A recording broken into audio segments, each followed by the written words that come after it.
Hello guys, कैसे हैं आप लोग। तो चलिए आज हम पढ़ने वाले हैं 11 अक्टूबर का करंट अफेयर्स। तो चलिए शुरू करते हैं। Orissa CM launches football for all programme. तो उड़ीसा के सीएम हैं, उन्होंने लॉन्च किया है फुटबॉल फॉर ऑल प्रोग्राम। ये एक पहला प्रोग्राम है जिसे फीफा, जो इंटरनेशनल फुटबॉल की जो एजेंसी है जो फुटबॉल को सारे वर्ल्ड में कंट्रोल करती है, तो ये उनका पहला ऐसा कोई प्रोग्राम है इंडिया में। और इसका एम है to promote football among school children के अमंग फुटबॉल को प्रमोट करना।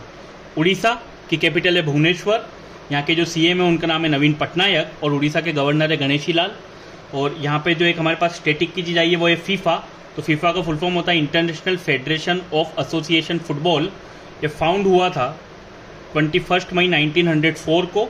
इसका जो हेडक्वार्टर है वो ज्यूरिक में है, और ये जो ज्यूरिक है ये स्विट्जरलैंड की एक सिटी है। और जो प्रेसिडेंट है फीफा के उनका नाम है जियानी इन्फेंटिनो।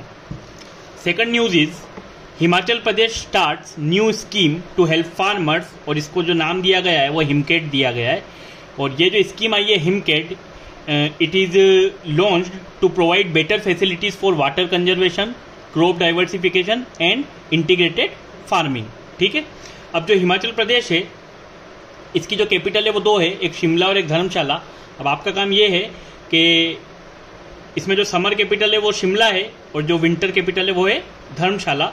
और जो हिमाचल प्रदेश के सीएम है उनका नाम है जयराम ठाकुर, और हिमाचल प्रदेश के गवर्नर है उनका नाम है Rajendra Vishwanath Arlekar. Next news is RBI cancels the licence of Seva Vikas cooperative bank limited. RBI जो है उन्होंने एक ये बैंक है सेवा विकास कोऑपरेटिव बैंक लिमिटेड, क्योंकि ये आगे जो इनके बैंकिंग ऑपरेशन है उन्हें इफिशिएंटली परफॉर्म करने में, मतलब आगे उन्हें ऐसा लगा आरबीआई को कि ये जो बैंक है ये आगे जो बैंकिंग ऑपरेशन थे उन्हें अच्छे से परफॉर्म नहीं कर पाएगा, तो इसका जो लाइसेंस है वो कैंसिल कर दिया गया आरबीआई के द्वारा। आरबीआई जो है ये 1935 में स्टेब्लिश हुआ था और 1949 में ये नेशनलाइज हुआ था। और आरबीआई के जो प्रेजेंट में गवर्नर है उनका नाम है शक्तिकांत दास। और आरबीआई का जो हेडक्वार्टर है वो मुंबई में है।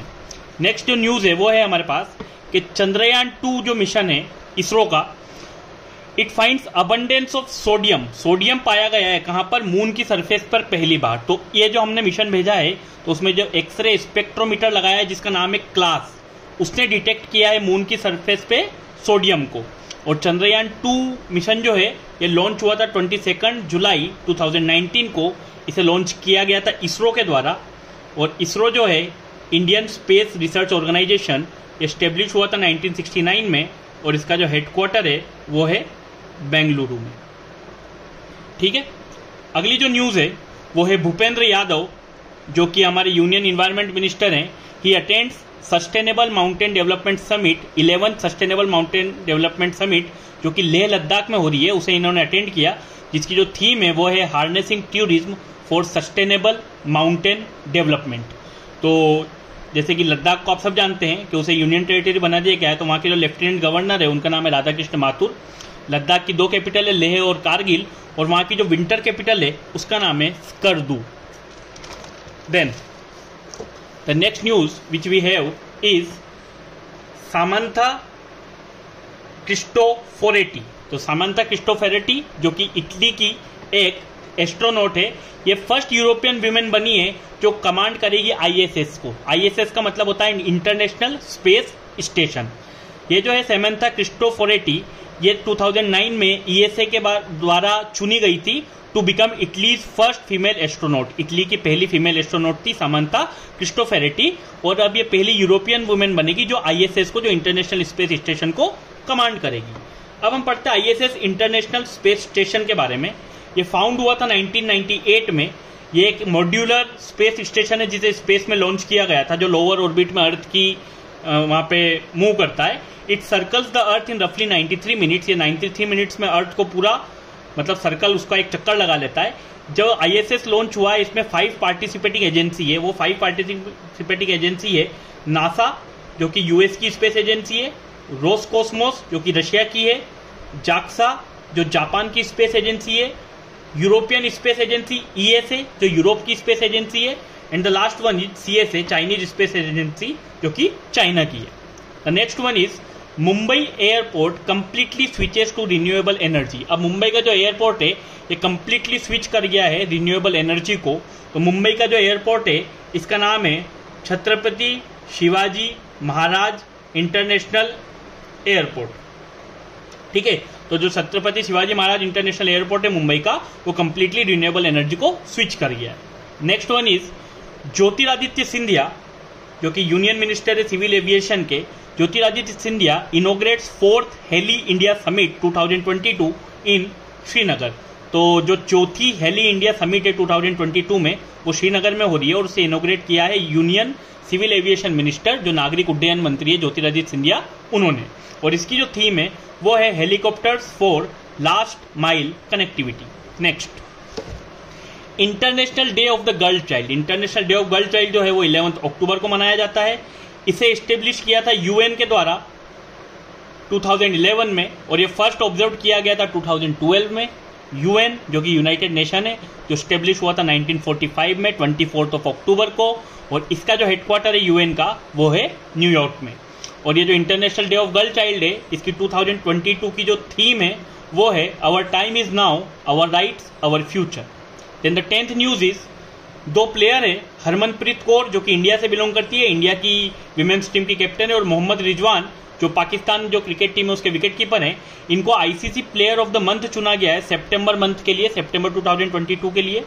आईसीसी, जिसे इंटरनेशनल क्रिकेट काउंसिल के नाम से अभी जाना जाता है, ये फाउंड किया गया था 1909 में। इसे तब बोला जाता था इंपीरियल क्रिकेट कॉन्फ्रेंस। देन इसका जो हेडक्वार्टर है वो दुबई में है, दुबई जो कि यूएई की कैपिटल है, और यहाँ की जो करेंसी है वो दिरहम है। इसे रिनेम्ड किया गया, जब आईसीसी फाउंड हुआ था तो इसे इंपीरियल क्रिकेट कॉन्फ्रेंस कहा जाता था। देन इसे इंटरनेशनल क्रिकेट कॉन्फ्रेंस कहा जाने लगा 1965 से, और जो इसका आज का नाम है इंटरनेशनल क्रिकेट काउंसिल, 1987 से इसे इस नाम से जाना जाता है। The 11th news is Jayaprakash Narayan birth anniversary. Jayaprakash Narayan, जिन्हें जेपी नारायण या फिर लोक नायक के नाम से भी जाना जाता था, उनकी बर्थ एनिवर्सरी जो है वो 11 अक्टूबर को मनाई जाती है। He led the mid 1970s opposition against PM Indira Gandhi. तो जब पीएम इंदिरा गांधी ने इमरजेंसी इंपोज कर दी थी हमारी कंट्री में, तो वो जो मिड 1970 का जो अपोजिशन था उनके खिलाफ, उसको इन्होंने ही लीड किया था, जयप्रकाश नारायण ने। और 1998 में पोस्टुमसली इन्हें डेथ होने के बाद, इनकी मृत्यु के बाद भारत रत्न से नवाजा गया था। तो these are the current affairs of 11 October. और यहाँ से हम एक चीज देख लें कि इंडिया का जो हाईएस्ट सिविलियन ऑनर है वो तो भारत रत्न है। जो 2nd, 3rd और 4th हाईएस्ट ऑनर है, उसमें देखिए पद्म सबके आगे लगा हुआ है। अब जिसकी स्पेलिंग सबसे बड़ी वो सबसे बड़ा, जैसे कि पद्म विभूषण, पद्म भूषण और पद्मश्री। तो सबसे बड़ा तो भारत रत्न है, ये तो सब जानते हैं। अब इसमें कभी कभी अगर कंफ्यूज हो जाए तो पद्म तो तीनों में है, हिंदी में भी विभूषण, भूषण और श्री, जिसमें सबसे ज्यादा शब्द या जिसमें सबसे ज्यादा वर्ड वो 2nd, 3rd एंड 4th। तो thank you so much. This is the video for the current affairs of 11 October 2022। And जो लास्ट कुछ डेज के वीडियोज है, हमने जो करंट अफेयर की सीरीज चालू करी है, उसका एक composite video 2nd to 10th अक्टूबर का हम आपको प्रोवाइड करवा देंगे। और आज से डेली आपको हर डे का करंट अफेयर्स मिलता रहेगा। So thank you so much. Channel को लाइक कीजिए, शेयर कीजिए, सब्सक्राइब कीजिए।